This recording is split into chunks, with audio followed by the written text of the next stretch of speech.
Jer kod nas žena nije ljudsko biće. Kod nas je žena nešto između usputnog ukrasa, mašine za rađanje i kućnog ljubimca. Ne u svim kućama, ne u svim sredinama, ali u dovoljno njih da platneni pokrov u kome mrtvo tijelo završava postane normalna scena. A Aldina nije kriva što je živela. Aldina nije kriva što je mislila da će neko da je zaštiti. Aldina nije kriva jer se nadala. Aldina nije kriva jer je voljela. Aldina nije kriva jer je bila žena. Zato smo svi mi pomalo krivi. Postoje one vesti koje se ne čitaju očima nego želucem.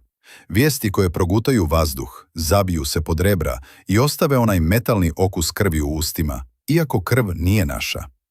Vijesti od kojih se čovjek, ako je imalo čovjek, postidi vlastito postojanja i zapita se kakvi je izvor i pokretač zla nad nevinim ljudima. Ubistvo djevojke Aldine Jahić je jedna od takvih vijesti. Jedna od onih koja ne govori samo o monstrumu koji je povukao oroz. Ona govori o meni, o vama, o društvu, o institucijama, o svemu onome što smo se zaklinjali da jesmo, ali nismo. Govori o femicidu, o sistemskom, društvenom, kulturnom, porodičnom i pravosudnom slomu koji se kod nas zove regularno stanje. Aldina je ubijena u Mostaru. Ubio ju je Anis Kalajđić, čovjek s aktivnom optužnicom, čovjek koji je više puta prijetio drugim ženama, čovjek koji je trebao na ročište za 10 dana. To za 10 dana je razmak u kojem je država imala dužnost da diše umjesto Aldine. To je 10 dana u kojima je policija morala da nadzire, a tužilaštvo da opominje. 10 dana u kojima je sistem mogao pokazati da žene nisu samo brojevi crne, zloslutne statistike. Ali država nije disala. Država je šutjela. Država je imala prečeg posla baveći se sama sobom i svojim guzonjama. A kako vidimo, ta šutnja institucija je plodno tlo kojem femicid klija, raste i na koncu eksplodira uzmajući još jedna ženski život sebi. Femicid nije incident. Femicid je društveni standard. Dopustite mi da ovo kažem jasno, bez uljepšavanja i bez onog kukavičkog ali koje je postalo omiljeni alat zločinačke, malograđanske relativizacije. Femicid je društveno prihvaćen u Bosni i Hercegovini.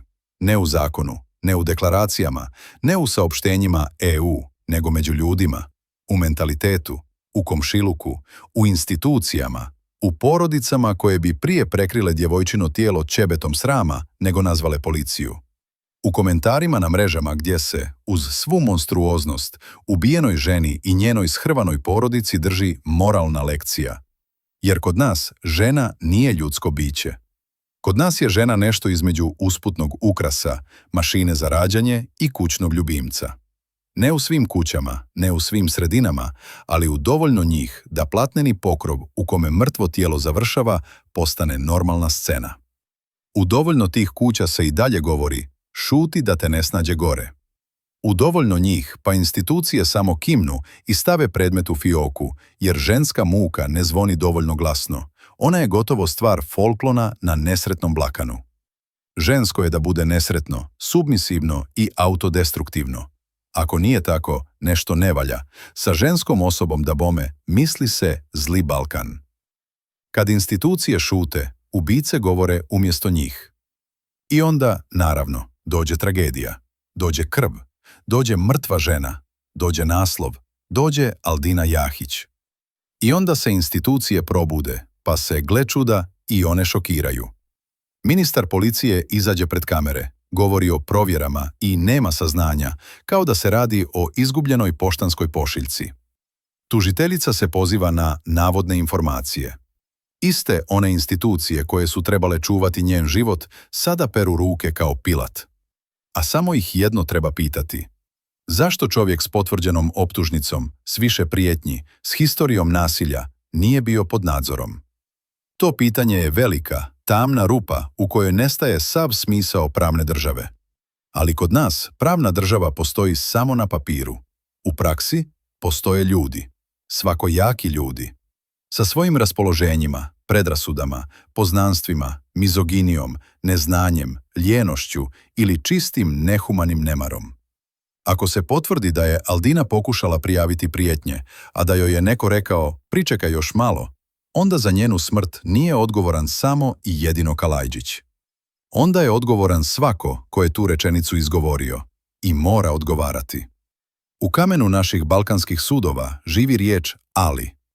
Ali ono što mene, vas i ovo društvo najviše opominje nisu institucije. Nisu čak ni ubice, koliko god to